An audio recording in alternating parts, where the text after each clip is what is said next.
Viewers, आप सभी का स्वागत है प्लाज्मा न्यूज पर। मैं आपके साथ रिजवान खान। आज 8 मार्च है, वुमेन्स इंटरनेशनल डे, और यहाँ पॉलिटिकल हलचल भी है क्योंकि महिला की सीट है। 2 महिला हमारे साथ हैं। आरफा खानम एडवोकेट, जाना माना नाम इस इलाके का, और जेंटल हिदायतुल्लाह साहब की वाइफ है आफरीन, इस इलाके से। दोनों लोग दावेदार हैं कांग्रेस पार्टी की टिकट के लिए, महिला टिकट के लिए। लगातार कंपेन कर रही हैं, घरों में जा रही हैं, बातचीत कर रही हैं। आज वुमेन्स डे है, ठीक है, मगर जो सवाल इम्पोर्टेंट है मेरे लिए वो ये है कि कांग्रेस पार्टी आपको क्यों टिकट दे। ये बात 1 मिनट के अंदर आप रखिए हमारे व्यूवर्स के लिए। तो देखिए रिजवान भाई, आपने सीधा सवाल कर दिया।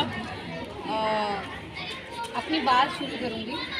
हो चुका आगाज रण का, हो चुका आगाज रण का, युद्ध बदलने की तैयारी है। हो चुका आगाज रण का, युद्ध बदलने की तैयारी है। इतिहास वही बदलेगा, संघर्ष जिसका जारी है। देखिए, आपने सीधा सवाल किया है तो मैं भी सीधा जवाब दूंगी। अरसे से मैं ज़मीन पर काम कर रही हूँ, और देखिए ये एमसीडी चुनाव है, तो प्रधानमंत्री का चुनाव तो है नहीं, एमसीडी चुनाव है। और एमसीडी चुनाव में जो भी एक पार्षद के अंतर्गत जो भी काम आते हैं, तो इंशाल्लाह वो मैं पूरी ईमानदारी से वो काम करने का काम करूँगी। और बड़े वक्त से जिस तरीके से मैं हर मुद्दे पर, खास करके लोकल के जितने भी मुद्दे हैं, मैंने हमेशा उस पर अपनी आवाज़ को बुलंद किया है। कोशिश की है कि किसी का हक को जो है वो ना मारा जाए। हक की जब भी बात आई है तो उस पर मैंने हमेशा आवाज़ उठाई है।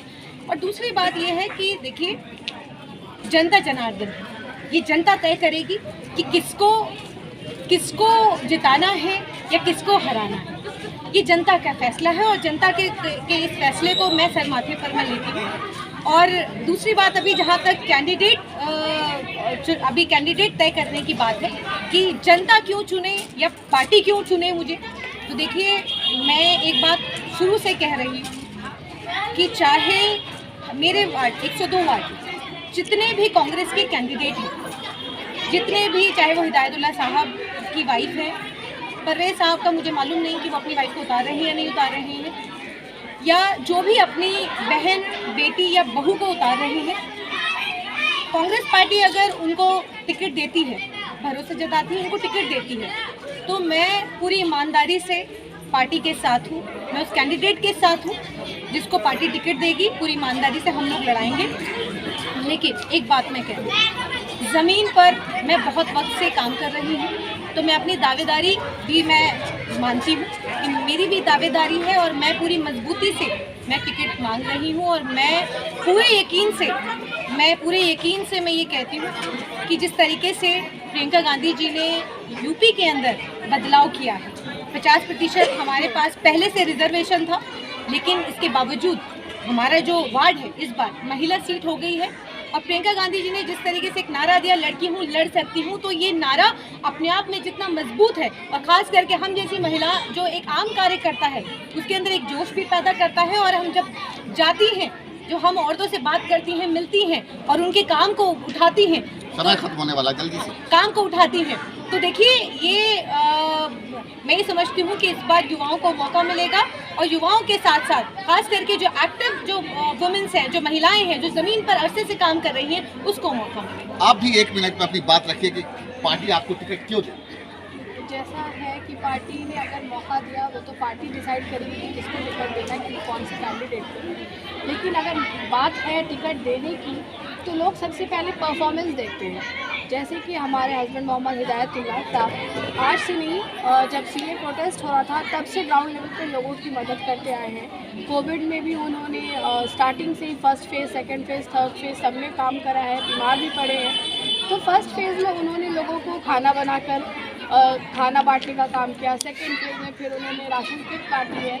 मतलब जैसे भी हो, जिस वक्त भी हो, लोग उनको कॉल करते हैं किसी भी चीज़ के लिए, वो हर वक्त उसी, मतलब रात के 2 ही क्यों ना बज रहे हो, वो उस वक्त तैयार होते हैं लोगों की मदद करने के। तो मुझे जहाँ तक पता है कि हमारा नुमाइंदा हम ऐसा चुनना चाहते हैं जो हमारे बीच में रहकर हमारी मदद कर सके। तो बस मैं इतना ही कहना चाहूँगी। और इम्पोर्टेंट चीज़ है कि महिला सीट हो गई है, महिला सीट हो गई, ये सबसे इम्पोर्टेंट है। दूसरा सवाल जो इम्पोर्टेंट होगा आपका, अगर आपको टिकट मिलती है एग्जाम्पल के तौर पे, तो कौन सा 5 काम आप इस इलाके के ये करना चाहिए? 1 मिनट के अंदर जल्दी जल्दी आप बताइए।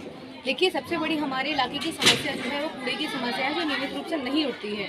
जो खास करके दूसरे वार्डों से भी अब जब कूड़ा हमारे वार्ड में आने लगा है और कूड़े का अंबार है जगह जगह, तो सबसे पहले तो मैं ये पहला काम हो गया कूड़ा। नियमित रूप से उठवाया भी जाएगा और साथ साथ जो बाजारों की सफाई है उसको भी करने का काम किया जाएगा। ये एक ही है, सफाई तो एक ही है। तो एक तो ये काम किया जाएगा। दूसरा, खास तौर पर कि जो कब्रिस्तान है हमारे यहाँ पर शाहीन बाग में, जो वार्ड 102 के अंदर कब्रिस्तान है, उसको सुविधा युक्त किया जाए। तीसरा, हमारे वार्ड में जो महिलाएं हैं, महिलाओं के सशक्तिकरण के लिए हम लोग देखिए लगातार स्कीम चलाते रहते हैं, लगातार हम लोग योजनाएं चलाते रहते हैं। तो इसके तहत हम लोग ऑनलाइन सेवाएं, जो घर घर जा करके बहुत सारी योजनाएं आती हैं, महिलाओं को नहीं पता चलता है, तो हम लोग हमारे जो वॉलंटियर्स होंगे वो घर घर जा करके अवेयरनेस प्रोग्राम चलाएंगे और ऑनलाइन जो सेवाएं हमारे ऑफिस में, जो हम एक ऑफिस हमारा जो है वहाँ पर ऑनलाइन सेवाएं भी होंगी। जैसे बहुत सारी ऐसी चीज़ें हैं, जैसे आधार कार्ड, छोटे छोटे से जो काम है, आधार कार्ड, राशन कार्ड। चौथे नंबर पर देखिए, यहाँ पर हमारे यहाँ पर नगर निगम का कोई हमारे यहाँ पर स्कूल नहीं है, कम्युनिटी हॉल नहीं है, तो इसके लिए देखिए लड़ाई लड़नी पड़ेगी और इसको भी हम अपने वार्ड के अंदर लाने का काम करेंगे। पांचवा काम ये है कि देखिए हमारे बाज़ारों के अंदर शौचालय उपलब्ध नहीं है, जो खास करके महिलाएं बाज़ार जाती हैं या जहाँ पर जो बाज़ारों के अंदर जो दुकानें हैं, वो शौचालय को लेकर के बहुत बार उन्होंने कहा है कि यहाँ पर एक शौचालय होना चाहिए, जिसका हम लोगों ने प्रॉपर तरीके से प्लान भी किया है कि किस तरीके से हम यहाँ पर बनाएंगे, क्योंकि ज़मीन की कमी है, तो उसको भी इंशाल्लाह हम लोग बनाने का काम करेंगे। बिल्कुल, आप बताइए 5 काम हमारे व्यूअर्स को। एज ए काउंसलर, सफाई तो सबसे प्रायोरिटी है, क्योंकि यहाँ चारों तरफ गंदगी है, सिवट है, खुले हुए, बहुत परेशानी होती है, लोगों को, लोग बीमार पड़ते हैं। दूसरी फैसिलिटी है पब्लिक टॉयलेट की, जो हम ओखला वार्ड 102 में कहीं नहीं है। बहुत मुश्किल होती है, औरतों को, जेंट्स तो फिर भी कहीं चले जाते हैं, बट लेडीज़ के लिए मुश्किल है। तीसरा काम है कि हमारे घर के आसपास छोटे बच्चे हैं जिनको एजुकेशन की ज़रूरत है, वो इस वक्त नशा करते हुए मिलते हैं, बहुत सारे तो ख़राब काम करते हैं, चोरियाँ करते हैं कुछ, तो उनका है कि हम NGOs के हेल्प से उनका मतलब कुछ अच्छा बेहतर उनका जो फ्यूचर है वो बना सकते, वो पढ़े। और चौथा काम है कि हमारे कम्युनिटी हॉल में जाम बहुत होता है, ट्रैफिक बहुत है और पार्किंग नहीं है बिल्कुल। पार्किंग के लिए हम चाहेंगे कि स्पेस कुछ हम मिलकर सरकार से वो करें, जिससे लोग अपना गाड़ी फिर से लगाए, जो रास्ता है वो सही में लोग आ जा सकते। बिल्कुल, ये दोनों नाम बड़ा हलचल है इलाके में। इन दोनों नाम को लेकर जेंटल हिदायतुल्लाह साहब का और आरफा को लेकर, महिला को लेकर बड़ा फेस। इससे एक हफ्ते में लगातार आरफा के वीडियो वायरल हो रहे हैं और हर घर में इनके वीडियो जा रहे हैं। हमने कोशिश की कि दोनों कैंडिडेट से आपको सीधे कनेक्ट कर सकें। थैंक यू फॉर वॉचिंग स्वाभिमानी न्यूज़।